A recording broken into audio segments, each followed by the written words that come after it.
Sometimes how something is communicated can almost be as important as what is being communicated.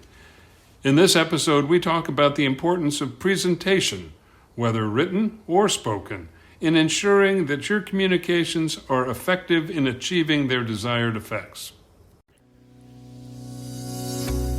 Hi, I'm Rick Kendall. And I'm Fred Ball. Welcome to Management Mastery. The purpose of these podcasts is to share what each of us has learned about good and bad management in our combined over 40 years of experience, both as managers and executive coaches. During that time, we've coached managers at every level in companies from Fortune 100s to brand new startups in all major businesses, including nonprofits, government, and education. So whether you're just starting in your first management position or are an experienced manager looking to strengthen your management skills, we know our podcast will be valuable to you.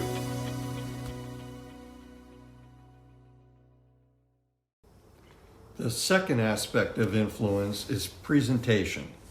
How you communicate your ideas and what you want the audience to take away or do. When we think about presentation in terms of communication, we usually are thinking of oral communication, whether one-on-one, a small meeting, or to a larger group. But presentation is just as important in written communication, and very often overlooked as a critical aspect of delivering the content of the communication. There are certain things that you want to keep in mind in the communication. Well, first of all, you want to show the relevance immediately. I mean, why is this important to me? Why should I even read what you've given me here? So it's important that it's instantly apparent to the reader, the receiver of your communication, why they should be reading it. And that starts with the layout. You want it inviting, clear, neat, accurate. All of those things make somebody want to read what you've given them. The importance of length, ideally one page. So many people, once they get communicating, go on and on and on, and you want to think about the audience, and in most cases, if you can keep it to one page, you're going to be better off. Yeah, I think one kind of rule of thumb or thing to keep in mind is that there are a lot of people that, well, you should really be thinking, if I don't communicate it on the first page, they're not going to read past the first page, so everything else is lost. I mean, that's a good way to approach any kind of communication, is just assume the reader isn't going to go past page one. I often have people, the more senior the person, the more that they say, just as Rick said, keep it to one page or you're going to lose me. Right. The other thing that I think gets so often overlooked is you have to understand who your audience is and don't assume anything about them. I can't tell you how crazy it makes me when I get something written and there's all sorts of what I call TLAs, three-letter acronyms, that I don't know what they mean. Clearly, the writer knows exactly what they mean, and they assume I do. And that's just not fair to your reader, and you'll lose them. As soon as they use a term or an abbreviation that isn't common knowledge, you can lose the audience. You want to make your presentation inviting to the reader, and the way that you can do that, you want them to continue reading, but it's all going to come back to what was it that you said at the beginning that you wanted to get across, and is there anything that you want them to do? And if the points are logical and flow, then it's going to be much easier to continue to keep the reader. So we want to move now to all of these points, by the way, are true whether it's written or spoken. But now we want to talk more specifically about spoken communication. And here it's always important to keep in mind there are three components to spoken communication. There's the verbal, that is what you're saying. There's the visual, that is your physical presence as you're saying it. And the vocal, your tone of voice, the way you use your voice as you say it. The obvious things, you can have a hostile tone of voice, an amused tone of voice, but you want it to be a natural tone of voice. But those are the three main components, and we'll talk about each one of those.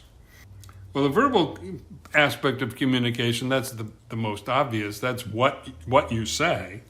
And the importance of the verbal really can depend on the situation. Clearly, that's what you're trying to get across. An example of the verbal would be where you were giving information to someone. It could be that you are teaching them something new. It could be something as simple as giving directions where you need to explain it verbally. Right. And, there's also, you want to convince somebody of something. You want to change their mind about something. So there's that. You may be, just as Fred said, conveying information. It may be very cut and dried. You may be, again, in conveying information, you want to be convincing them to do something, asking them to do something, soliciting information from them, where there may be a back and forth. All different types of the verbal part of communication. On the vocal, an example could be that you are trying to persuade someone of your point of view or getting them to take action. And here you want some enthusiasm in your voice. You want some excitement. You want to be able to see if you can raise some emotion in the listener. I think it's also important to keep in mind, particularly if you're trying to persuade someone, not to sound hostile or aggressive, because we all know that once you do that, then the other person's defenses are going to go up. So you want to watch that your tone isn't hostile or aggressive, because that can convey something you may not want to be conveying. The visual component is, we always think about it as, did they look you in the eye when they said something? I mean, this is important, particularly if you're not familiar with a person, or you might be skeptical of what they're telling you. So that's important in many situations. In fact, studies of jurors, for example, have shown that jurors rely on their observation of a witness's body language, gestures, facial expression, and their eyes to determine whether they're telling the truth or not. So particularly if it's somebody that you don't know, or you're saying something that may be controversial or that they may be skeptical about, your physical appearance and how you interact with them and look at them in the eye can do a lot to strengthen what you're trying to communicate.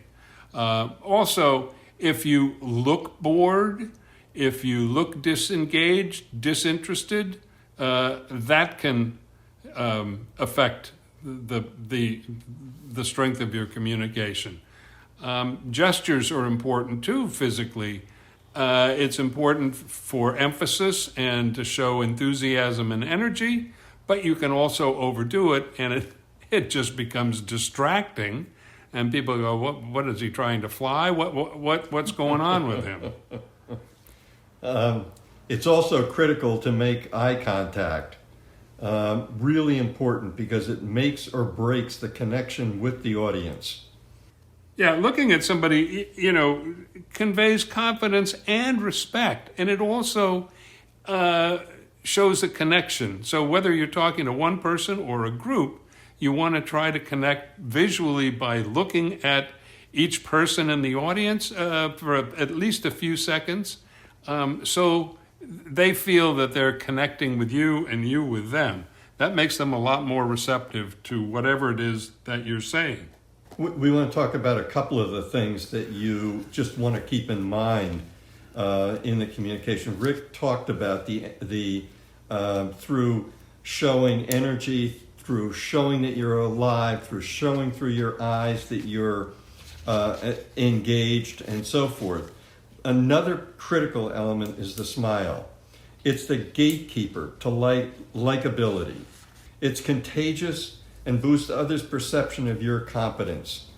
What happens is that you come across as calm, comfortable, open, and warm. And look, let's be honest. Some people just smile more naturally than others. Others, it's a little bit harder. If it's harder for you, figure out a way that you can get some help in order to practice. It may just be as simple as your bathroom mirror, but it can also be that you want to get help from someone on the outside. But the ability to smile as a manager is really critical. If you do any kind of performing, that's the thing they will tell you all the time. Smile more. Smile like you're enjoying it. It just helps any kind of communication. Then as far as gestures are concerned, they inject energy into the equation to add a sense of ownership and control over the situation. As Rick said before, you just have to be careful that you have a balance, that you don't overdo it. The gestures are one thing; they can be very interesting. Too much gesture is just going to act in the wrong way. Be just totally distracting. Yeah. And finally, remember the power of the pause.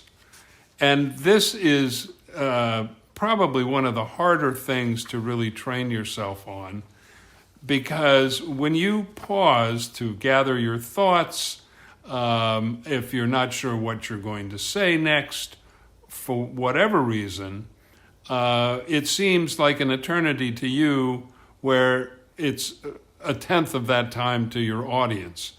And the thing is, when you pause, the audience will sort of almost instinctually lean in. That is, it really draws them in. It creates a little vacuum that says, okay, something important is coming now. So never forget the power of the pause, and it's a way to get around the ums and the ers and the ahs that we often use to fill in when we don't know what to say next. And it can say to your audience, I'm giving you a chance to think about what I just said, rather than it's not conveying what you're afraid it is, which is they think I don't know what I'm gonna say next. That's not how they hear a pause. The pause can also help you to manage the cadence of your speech and convey a conversational tone. It makes you easy to listen to, and that pause also lets the other person know that you're interested in what they're saying and you're thinking about it. What we've talked about today is the importance of presentation in communication, and that presentation can be both in terms of written communication, how you lay out your document, making it easy to read and digest, and it applies to oral presentations when you're talking to one other person or a group of people. We hope you have found this podcast useful, and we'll come back again for more Management Mastery. If you have any comments about this or any of our episodes, or would like to find out more about our other services, including one-on-one coaching and group seminars for managers, visit our website at careercoachclass.com. Thanks for listening.